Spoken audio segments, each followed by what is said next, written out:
People act like villains or heroes, one of the things we're really asking is, did they do what they did because of their personality or their situation? Austrian psychologist Fritz Heider began plumbing the depths of this question in the 1920s when he was developing what's now known as the attribution theory. This theory simply suggests that we can explain someone's behavior by crediting either their stable, enduring traits, also known as their disposition, or the situation at hand. And we tend to attribute people's behavior to either one or the other. Sounds pretty simple, but it can be surprisingly hard to tell whether someone's behavior is dispositional or situational. Say you see Bruno at a party, and he's acting like a wallflower all night. You might assume that he just has a shy personality, but maybe he doesn't. Maybe he'd ordinarily be reenacting all the moves from Footloose at this party, but on this night, he had a twisted ankle, or a headache, or he'd just seen his ex with somebody new. Those are all situational explanations. Overestimating the forces of personality while underestimating the power of the situation is called the fundamental attribution error. And as you can imagine, making this kind of error can really end up warping your opinion of another person and lead to false snap judgments. This might not be. So then we have a little bit more of an understanding of attribution theory, trying to figure out whether the situation, the behavior, the outcome that you're seeing in the classroom is attributed to another factor. But there's also the side, as I discussed, with the high achievers, low achievers that believe that, you know, good hard work and understanding the concepts will get them the quality work that they want, or on the opposite end, that they're incapable of doing that work, and it's only by luck if they get something that's a good score. So that's another one to keep in mind. We're going to take a look now at expectancy value theory. This is achievement related, and choices are motivated by a combination of expectations for success on the value placed on that activity. So an example in the school setting, a student chooses not to take their time completing the PSSA testing. When asked why, they indicate that there is no bearing on them whether they do well or do poorly. The student sees no value in the task and perhaps sees that they won't be successful with their best effort anyway. So this is a true story, just happened this year. And, you know, talking to a student basically said, like, why should I even try? So we really took a look at, you know, the expectancy value theory in this situation, because they did not find any value in the task at hand, which often can lead to lack of motivation or a lack of desire to complete or comply or follow the directives and achieve at a higher level. So this theory differentiates the task values into 4 component areas. So you have the attainment value, you have intrinsic value, you have utility value, and you have a cost. So let me explain a little bit about those, and then I have a quick video again just to show you a little bit more about it. So you got that intrinsic value. This brings somebody personal enjoyment. You also have the attainment value, which is the importance of doing well in that specific area. You have your utility value, which is perceived usefulness for future goals. So if you don't see that it's going to benefit you in the long run, maybe it's not for you. And then finally, it's the cost. It's the competition with other goals. So if you have a goal to do something, but doing that homework or studying for that test is getting in the way, then maybe that's not going to be your priority. So these 4 areas are very key when taking a look at the expectancy value theory. Let's take a look at another video, understand a little bit more about it.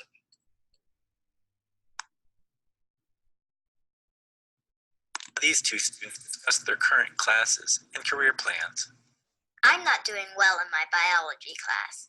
I'm not really that good at biology, and I don't want to take any more biology courses. I think I'm going to select a career that involves math because I'm way better at math. I did really well on my English paper. I'm good at writing, but I want to be a science teacher. I've been working with an environmental scientist in the summers, and I really have a passion for environmental science. I think it's important that people understand how they can impact the environment.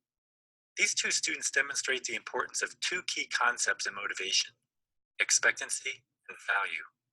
The first student is not doing well in biology, and therefore doesn't expect to do well in the future. As a result, she's thinking about a math-related career. If she's good at that, expect to continue doing well at it. second student is good at writing, but wants to be a science teacher because he really values the importance of environmental science and wants to share it with others. These examples show how expectancy beliefs can affect the student's motivation, but it also shows that values are sometimes more important in students' decisions to choose specific courses or careers. It seems expectancy is necessary, but not sufficient for some types of student motivations. Regardless, both expectancy and value are important motivation concepts that have powerful effects on students' motivations. The expectancy part of the expectancy value model is the part where students ask themselves, am I able to do this? The value part of the model is the part where students ask themselves, why should I do this task? Some researchers have divided the value component into 4 subcomponents, including intrinsic interest value, attainment value, utility value, and cost. The expectancy part of the model is called expectancy for success, because it's defined as students' beliefs about how well they will do on an upcoming task.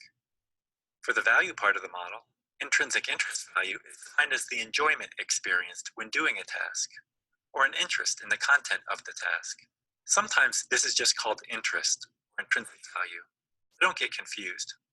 Attainment value is defined as the importance of doing well on the task. Utility value is defined as the usefulness of a task for future goals. And cost is what one has to give up to do the task. In other words, what are the costs incurred by participating in the task? There is always a cost, whether it is financial, time, emotional, or something else. Jackie Eccles and her colleagues initially developed the model to help it. So there's a little bit more about the expectancy value theory. And as we start to wrap up and think about all 3 of these components, running through your head has to be some ideas and some thoughts about the students that you see on a daily basis. Again, there's a lot of different reasons as to why a student may not be complying or may not be completing work to the best of their ability. Again, in middle school, I see it all the time. Students that I know could be capable, but maybe they don't know it, or maybe they don't truly believe it. So it leads us to that question. How do we relate this to student behavior, which I think we've already been able to do and understand. But the bigger part, what can we do to increase student success and decrease the student behavior side? So I've got just a few things that we're trying very hard, especially in our school, to utilize and promote as much as possible. May not be the exact answer, but maybe a starting point. So our biggest and most efficient way is to promote a growth mindset with our students. We have one of our students, as I walk through the hallways, I see one of our classrooms that say, the power of yet. I'm not good at math, but then we use the word yet, or I'm not good at this, but I can use yet, or I didn't get an A, but then we say yet, because it's not about a starting and an ending, it's about a continuation. So when we think about that in a growth mindset, it just takes time, and it doesn't mean that you don't get it now, you'll never get it. It just means it's going to take a little bit of hard work. So along with that is work ethic, and we're trying to promote as much of that work ethic as possible, trying to build the sense of responsibility and build the sense of pride in your school and what you do and the output that you put forth. So that work ethic is a huge component. The other part of it is the positive reinforcement that we give these students is to almost be the coach and completely pat them on the back along the way and say, you can do this. I'm here for you. I'll give you whatever you need to get you to that ultimate goal, because realistically, that's why we're here, is to prepare students for the next step or the next part of their journey. So positively reinforcing them along the way may start to decrease some of those behaviors and create a positive connection between the student and the staff member. And then finally, looking at the praise, but not just praise because yes, you got the right answer, or yes, you got an A+, but a praise for that effort, how much effort you truly put in to what you were doing, whether or not you reached your goal, whether or not you were able to get that A, or whether you were able to make the honor roll, but the effort you put into getting there and it is eventually going to pay off. So those components are huge. And then our final one is just goal setting for our students, is really understanding that this is where I want to be, or this is where I know I can be, and trying to get to that goal. If we get to that goal, we create a better goal and continue on down the road. So those are some of the things to keep in mind. May not be all the answers for us to deal with the students that we have on a daily basis. But as I said earlier, when you're talking about self-efficacy, attribution, and expectancy value, when you're thinking about those, we're oftentimes thinking about our students that are sitting in front of us every single day, some that are doing everything we ask of them, and then those that we start to see as behavior issues because they're not. So hopefully this provides a little bit more insight. Hopefully it gives you a little bit of an understanding into maybe the reasons as to why our students are doing what they're doing.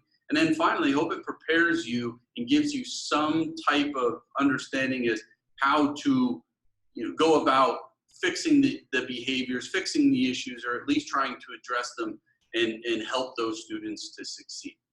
I thank you for your time and your attention, and we'll see you later.